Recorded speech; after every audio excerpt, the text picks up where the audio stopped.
මුලින්ම මේකට එකතු කරගන්න මේ විදිහට තෙල් ටික මේ තෙල් ටික දාගෙන අපි තෙල් ටික හොඳට රත් කරගමු. තෙල් ටික දැන් හොඳට රත් වෙලා තියෙන්නේ. මම මුලින්ම මේකට දාගන්න ඉඟුරු සුදු ලුණු.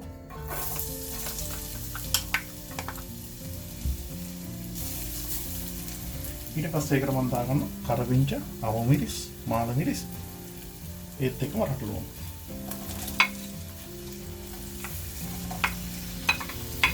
මේ ටික දාගෙන අපි වැඩි ගින්දරේ පොඩ්ඩක් මේක මේ තෙලේ බැද ගන්න ඕනේ.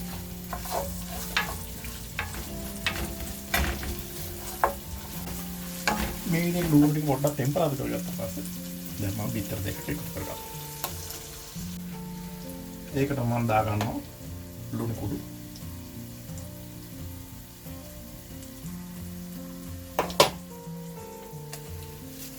කැලි මිරිස්.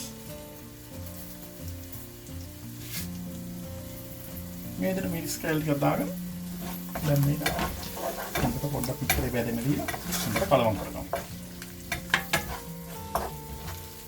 ඊට පස්සේ මම මේකට එකතු කරගන්නවා ලුණු ගස් දෙකක් කීනියට කපාගෙන තියෙනවා. ඒත් එක්ක කැරට් වල ඉඳ කපාගෙන මම ඒක එකතු කරගන්නවා. මම අද ඉන්දියාප 50ක් හදන්නේ. මේක මේ විදිහට ලුණු ටික එකතු කරගන්නවා. මේක අපි වැඩි ගින්දරේ හදා ගන්නවා. මොකද නැත්තම් මේ කැරට් ලුණු ගස් වලින් වතුර උනන්න ගන්නවා.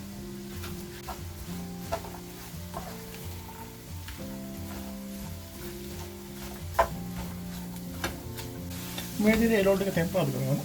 දැන් මම එකතු කරගන්නවා ඉන්දියාප ටික.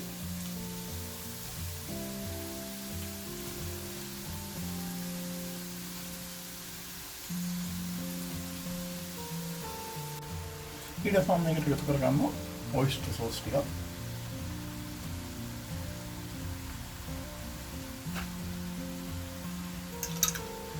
ඒ විදිහට එකතු කරගෙන දැන් මේක හොඳට වැඩි ගින්දරේ අපි හොඳට කෑලි කඩාගෙන කලවම් කරගමු.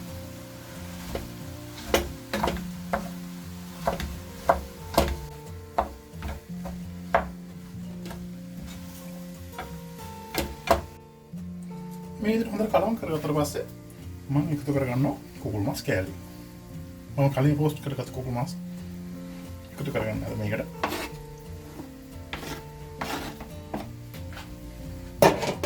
ඒ විදිහට එකතු කරගෙන පාර මේක අපි කලවම් කරගෙන මේක පොඩ්ඩක් මේ පෑන් එකේ ගින්දරේ පොඩ්ඩක් ෆ්‍රයි කරගමු.